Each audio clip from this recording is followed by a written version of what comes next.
Bonjour mes frères et sœurs dans le monde, particulièrement le peuple congolais. Ici, c'est le messager Alain Jérôme Mouyumba, envoyé de Dieu en RDC pour l'accomplissement du temps messianique caractérisé en 3 volets: le retour, la libération et la restauration.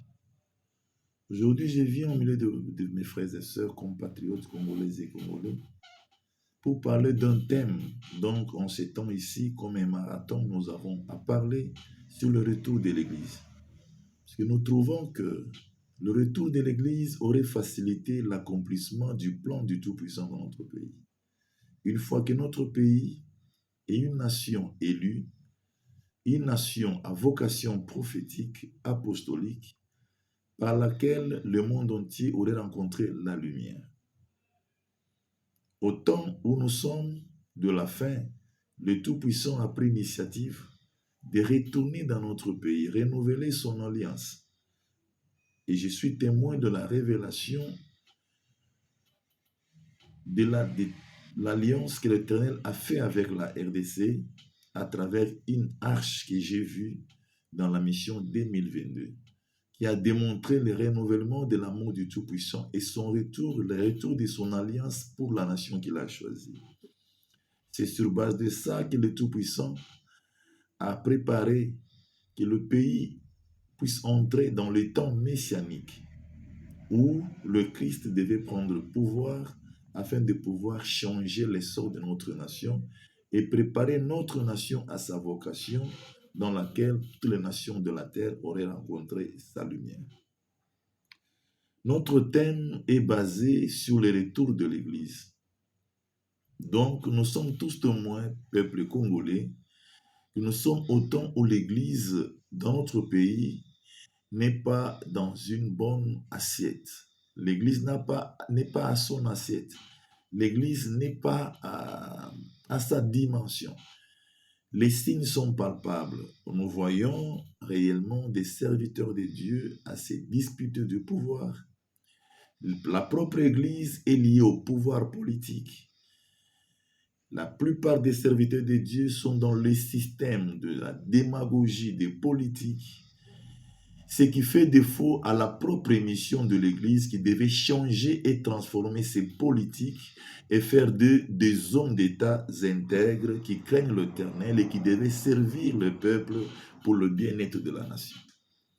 Donc aujourd'hui, je viens avec ce thème pour dire, nous-mêmes d'abord l'Église, nous devons retourner à notre place. Nous devons retourner à notre mission.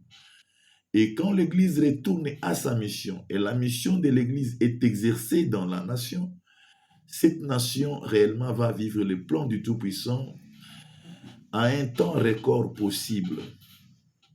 Nous sommes à la fin du temps et nous ne pouvons pas faire passer assez du temps. Chers frères et sœurs, partout où nous nous rencontrons, en RDC, en province, en Europe, en Amérique, en Asie, partout où nous nous trouvons, le souci de notre nation doit nous amener à chercher à comprendre. Notre nation serait la nation que nous voulons voir si et seulement si les plans du Tout-Puissant se réalisent.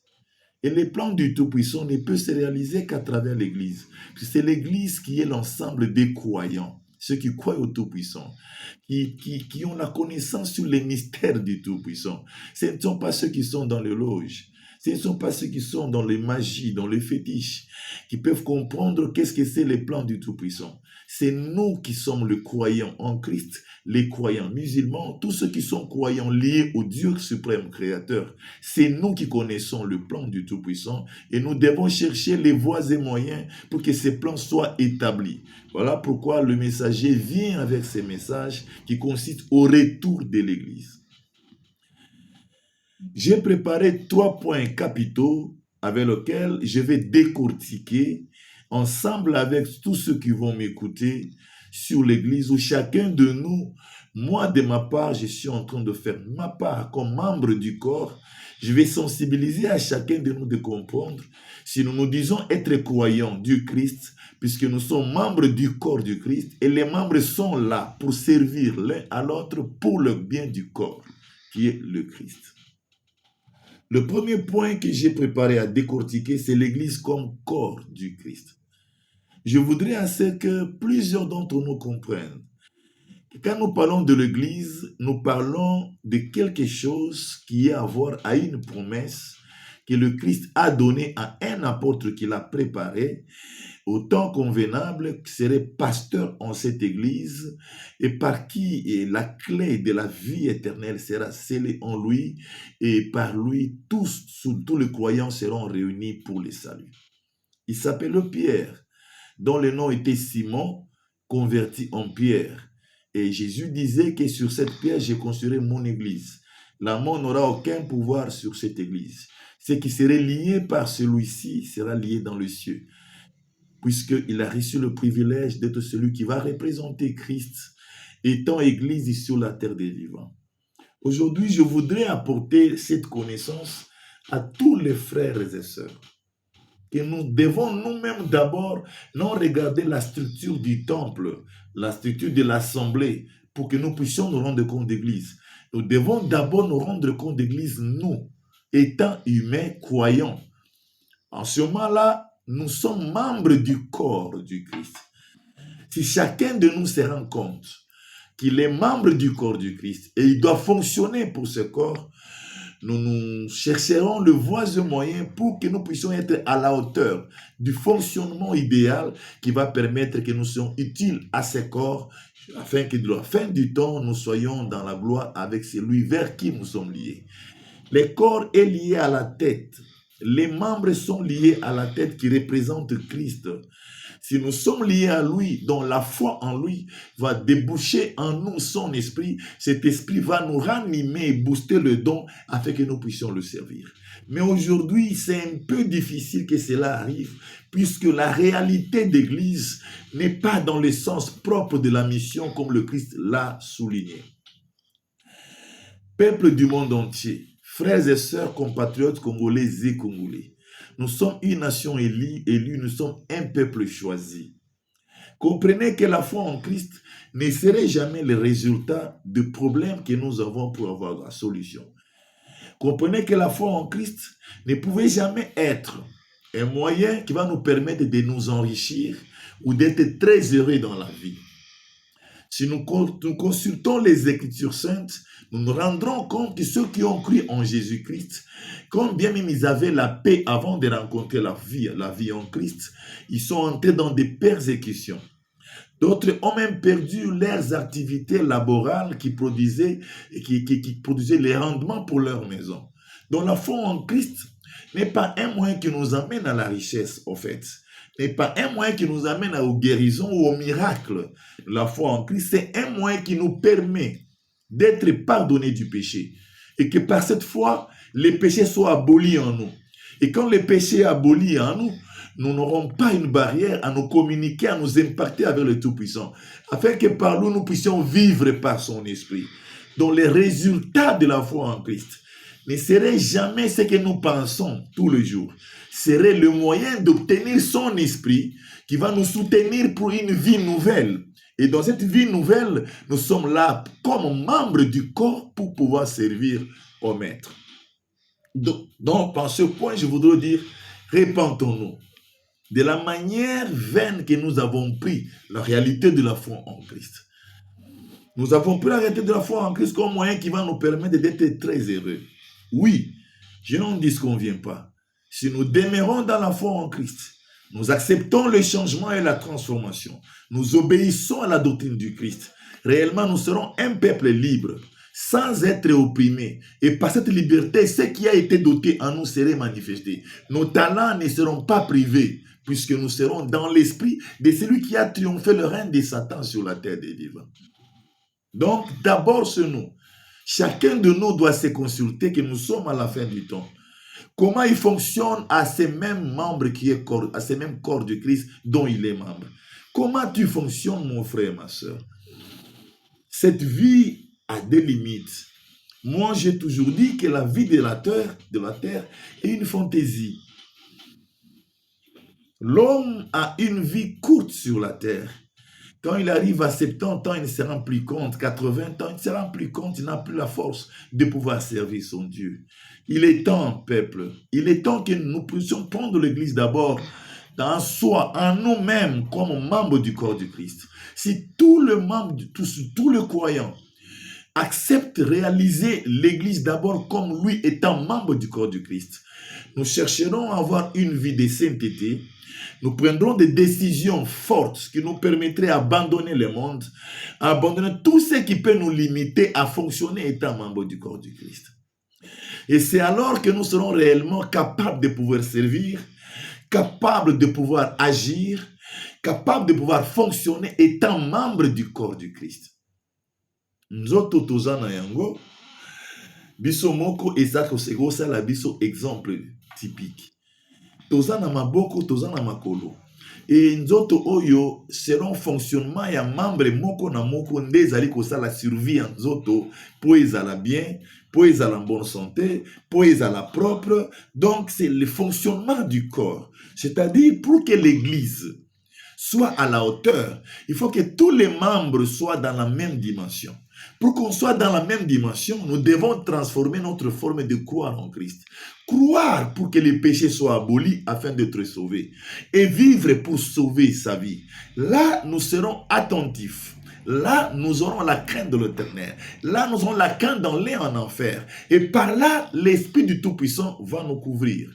Et là, nous commençons à entrer à devenir réellement de ceux qui sont les membres liés à Christ lui-même, qui a doté toute sa vie, toute sa jeunesse et toute sa vie, qui a consacré à la mission de prêcher l'évangile, d'annoncer au peuple juif sur ce qui est la vertu, ce qui est la science du bien, ce qui peut les amener à la perfection. Aujourd'hui, je voudrais appeler quelqu'un, mon frère et ma sœur, sache bien que ce n'est pas seulement les pasteurs, ce n'est pas seulement le prophète, ce n'est pas seulement le diacre, ce n'est pas seulement la sœur tel, le frère tel qui est intercesseur. Non, tous ceux qui veulent sauver leur vie et tous ceux qui veulent entrer dans la foi en Christ, ils doivent accepter, comprendre qu'ils deviennent des membres du corps du Christ. Là, nous ne regardons pas le pasteur, nous ne regardons pas l'autre frère, nous regardons d'abord nous-mêmes, étant membres du corps du Christ. Qu'est-ce que nous sommes en train de faire? Quel est le fonctionnement que nous sommes en train de pouvoir manifester là où nous sommes? Cette petite partie est une introduction.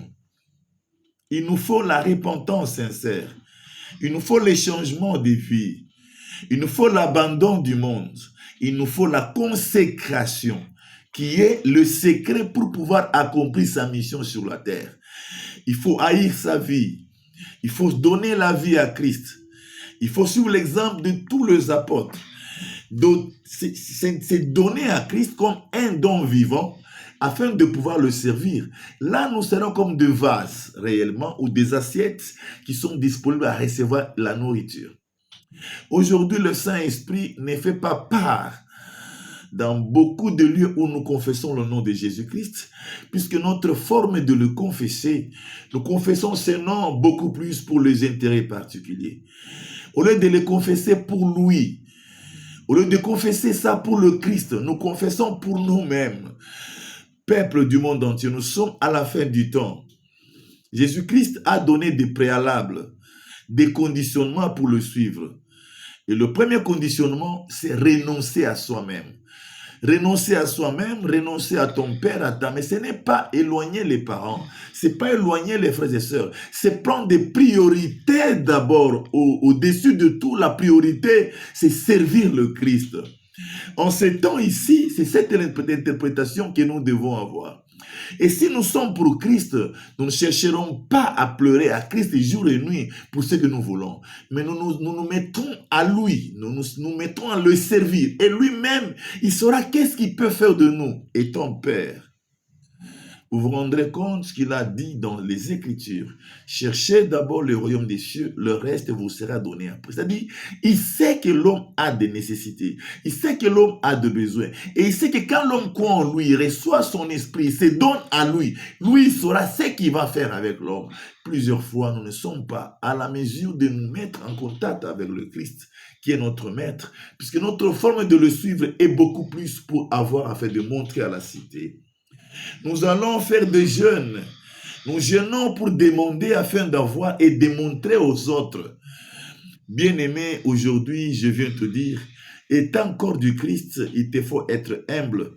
Étant hors du Christ, nous devons être humbles. Nous devons réellement donner nos vies seulement à Christ et nous laisser à sa doctrine et nous obéissons à sa doctrine pour que la force divine soit manifeste en nous, pour que nous soyons des réels membres du corps du Christ.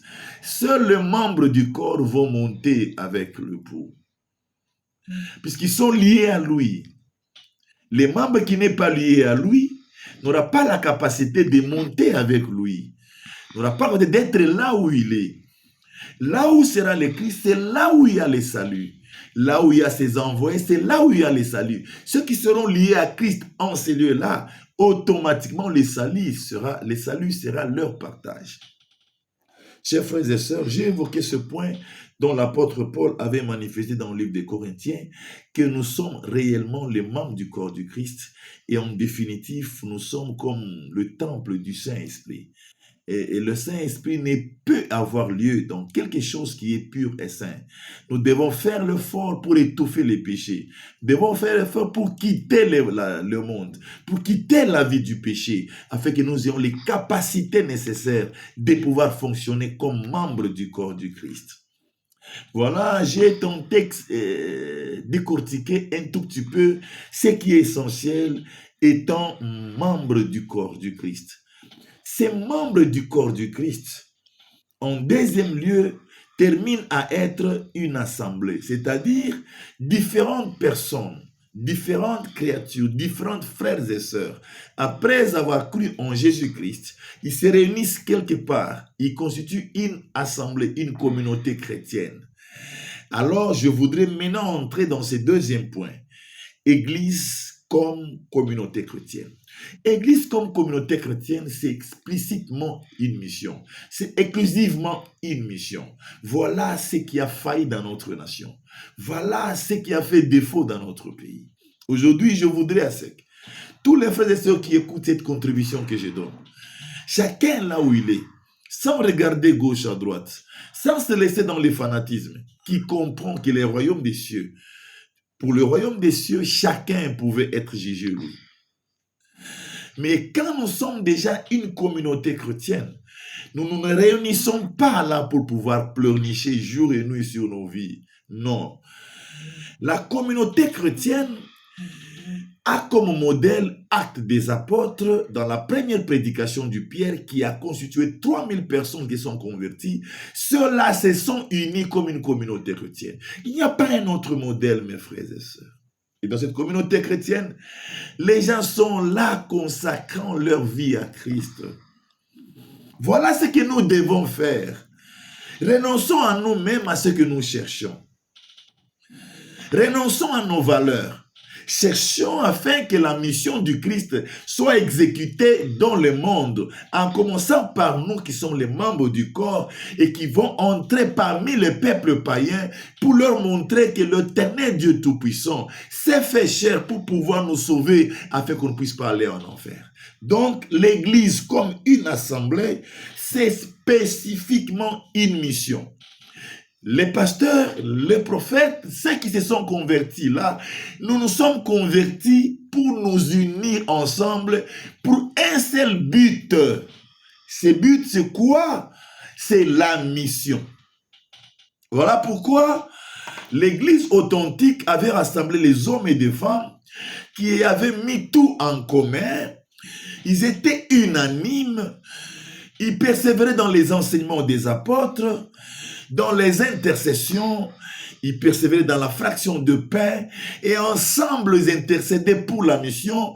Et quelques-uns sortaient pour aller annoncer, exécuter la mission. Le reste restait pour intercéder. La vie des gens était liée à la mission du Christ. Voilà l'assemblée que la RDC a besoin pour qu'à partir du temps d'aujourd'hui, par rapport à l'expérience que nous avons pour notre pays, où nous sommes réellement, nous avons beaucoup lamenté sur beaucoup des antivaleurs.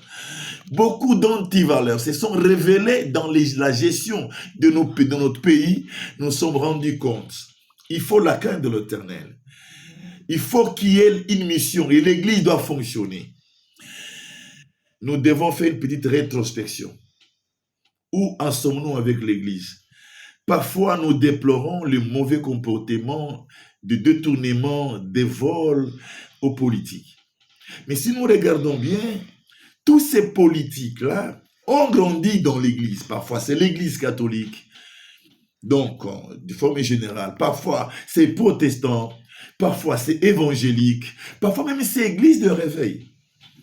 Donc, tous ces frères-là, dès leur bas âge, ils ont fréquenté les églises. Aujourd'hui, c'est nous-mêmes aussi qui sommes d'église, nous déplorons leur comportement puisque nous n'avons pas exercé la mission comme il faut. Je voudrais assez qu'une nouvelle génération s'élève dans notre pays pour que l'église puisse exercer sa fonction, qui est la mission, transformer les hommes, amener les hommes dans la foi en celui qui est mort pour eux. Amener les hommes dans la foi en celui qui a versé le sang pour le pardon de leurs péchés. Amener les hommes dans la foi en celui qui est venu comme roi de la RDC, Jésus-Christ de Nazareth. Et montrer à tout le peuple que nous sommes une nation élue, un peuple choisi qui doivent demeurer dans la parole. Et le secret de notre richesse, de notre émergence, nous les Congolais, est lié dans la parole. Je le témoigne aujourd'hui quand je parle d'église comme une mission, l'assemblée. Chers frères et sœurs, compatriotes congolais et congolais, moi, votre humble serviteur, j'avais reçu un message révélé qui m'a démontré, je voudrais vous démontrer aussi que notre pays n'est pas n'importe quel pays. L'Éternel m'avait emporté dans un sommeil nocturne. Je me voyais devant une grotte. Et la voix du Tout-Puissant me disait, entre dans la grotte pour récupérer les trésors de la RDC. Quand nous écoutons parler du trésor, la première pensée, ce sont des richesses, des choses qui peuvent nous agréer, des choses qui ont à voir à des valeurs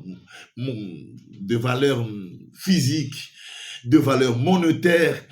Et quand la voix m'a dit, entre dans la grotte pour récupérer le trésor de la RDC, je suis pénétré. Au fur et à mesure que j'ai marché dans la grotte s'allongeait de plus en plus. Le monde cache assez de mystères, mes bien-aimés. Et j'ai continué à y aller. Et la grotte s'allongeait encore. Et j'ai continué à y aller. J'ai senti en moi la force qui me disait de ne pas retourner, persévérer. Et comme la fin arrive toujours, je suis arrivé au bout de la grotte. J'ai rencontré une femme assise sur une pierre, avec une Bible dans la main et qui était composée de 10 têtes. Des têtes des serpents, mais l'image d'une femme avec la Bible dans la main. Et la voix me dit, récupère cette Bible qui est le trésor de la RDC. Du coup, je vois une épée apparaître dans ma main. J'ai commencé à couper toutes les têtes du serpent. Et automatiquement, la femme est restée sans force. Elle est tombée à terre. Je suis allé lentement et prendre la Bible dans sa main. Quand j'ai pris la Bible dans sa main, la voix m'a dit, voilà le trésor de la RDC. J'ai fait demi-tour pour commencer à retourner. En retournant, la grotte devenue si courte que je suis sorti très vite avant. Ce qui était difficile quand j'y étais pénétré pour aller récupérer le trésor. Quand je suis sorti avec la Bible, la voix me dit, lis Psaume 19. Quand j'ai lu le psaume 19 dans mon songe, le temps a changé. J'ai vu le temps a changé. La terre a commencé à faire sauter une odeur, comme l'odeur d'une petite pluie qui est tombée, qui a affecté la terre, et ça a fait germiner une odeur de terre. Je me suis rendu compte, notre nation, la richesse de notre nation, le trésor de notre nation dépend de la manière dont la parole serait manipulée. Et c'est l'Église qui doit fonctionner à ça. Et l'Église, c'est toi et moi. La même manière que je suis en train d'exercer la mission, je voudrais conseiller à celui qui m'écoute. Tu as aussi une fonction à donner. Mais aujourd'hui, nous parlons d'Église. Que l'Église fasse sa mission. Que l'Église cesse les abus. Que nous puissions cesser des abus. Que nous puissions privilégier la mission.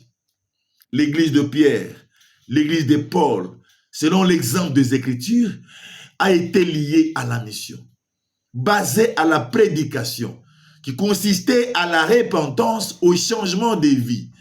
Voilà ce qui a fait la force des Juifs durant tout le temps passé. Ils ont grandi dans la loi. Ils avaient la loi comme mot de vie, comme culture. Ils ont été un peuple puissant. Et chaque fois qu'ils étaient liés dans la parole, en obéissant à la parole de leur Dieu, ils étaient toujours vainqueurs en toutes les guerres. Voilà, c'est un exemple réel à notre part. Nous sommes la révélation d'Israël perdu, la RDC. Que l'Église en RDC puisse retourner à son souffle. Que l'Église en RDC, nous puissions faire notre mission. Que nous puissions transformer réellement. Nous puissions annoncer le changement des mentalités. Notre société est totalement corrompue. Nous devons mettre l'esprit de la vérité pour que nous puissions transformer des petits, des jeunes gens, des vieillards, des papas, afin que nous ayons une société capable de vivre son bonheur, capable de vivre sa richesse. Puisque l'Éternel m'a révélé les trésors de la RDC, c'est la parole de Dieu. Réveille-toi, Église. Retournons dans la doctrine du Christ. Retournons dans la mission par laquelle nous sommes établis comme Église. Retournons au peuple de Dieu. Voilà pourquoi mon terme est le retour de l'Église. Retournons, peuple. Que ceux qui sont dans les abus, ceux qui sont dans les mensonges, que nous puissions nous repentir parce que nous sommes à la fin du temps. Totika ki yanke na église. Totika ba blague na église. To changer batou. To te abosolo. To transformer batou. Po toza na tango na suka. Na tina ete batou ba kende na moto te batou ba bika. Toza na ba message privilégié na kati église. Tote akoloba na kati église de futilité. Totika ba futilité. Totika kosekisa bato tango nyonso kati na église. Église ebiangami pona ko transformer. Église ebiangami pona ko changer biso banso. Na biso to koteya, na ba eba ko vanda to biangami ko changer. Poto sala lingomba solo, oye ko proclamer, oye ko bimisa. Basali oyo un jour bako kamba ekolo na bobangi na Nzambe. Po ekolo edive bofulu kisamina ya. Bandeko tobongo mingi église. Tokotisi makambo mingi kati na église. Église n'a rien à voir au judaïsme. Tokomi na réalité ya judaïsme na kombo ya Masia.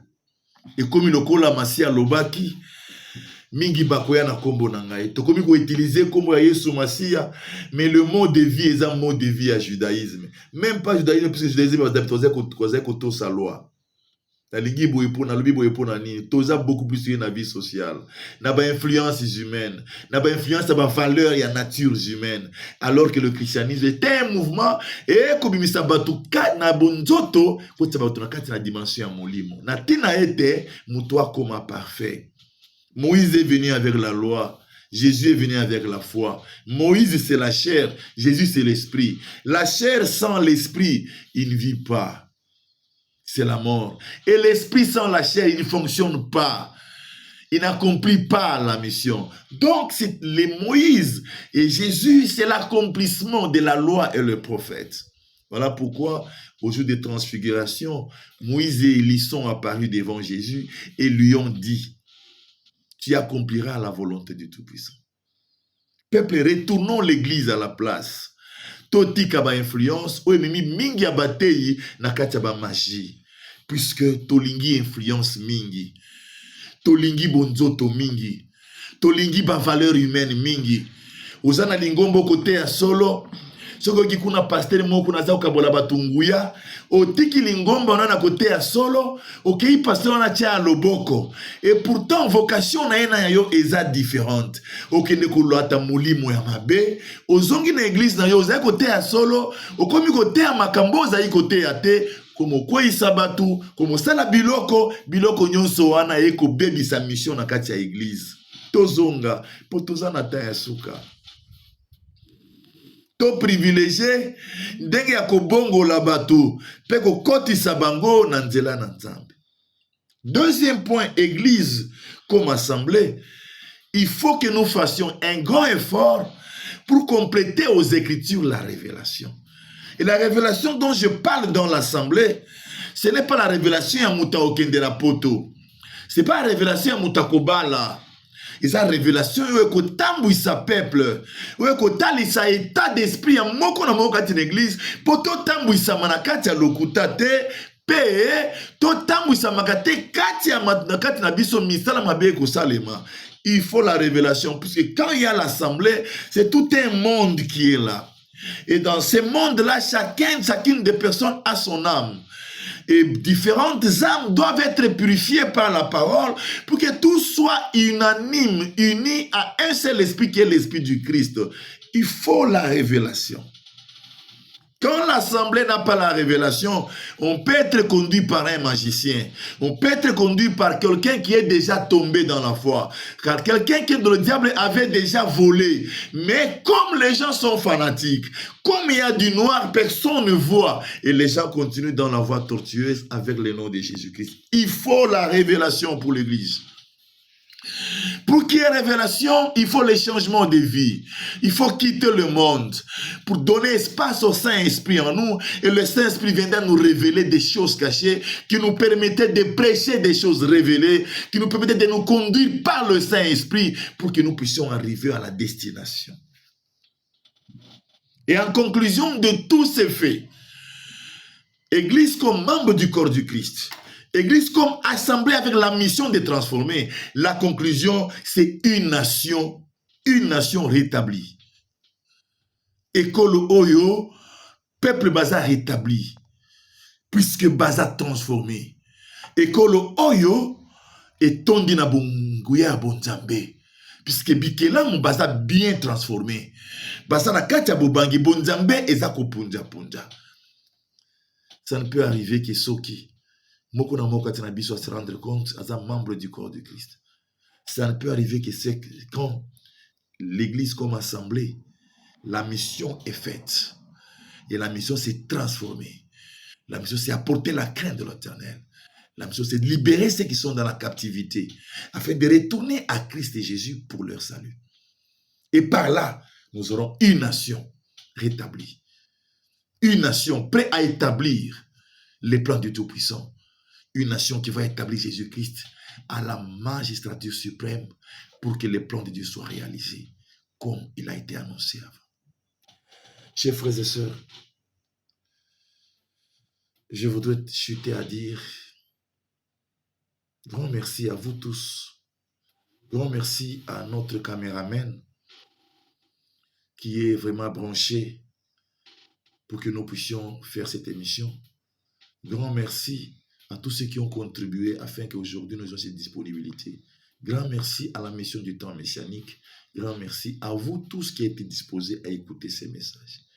Que le Dieu Tout-Puissant qui m'a envoyé à porter ce message puisse vous imparter par sa parole. Qu'il vous imparte par sa parole. Et que son esprit puisse accompagner ces paroles. Amen.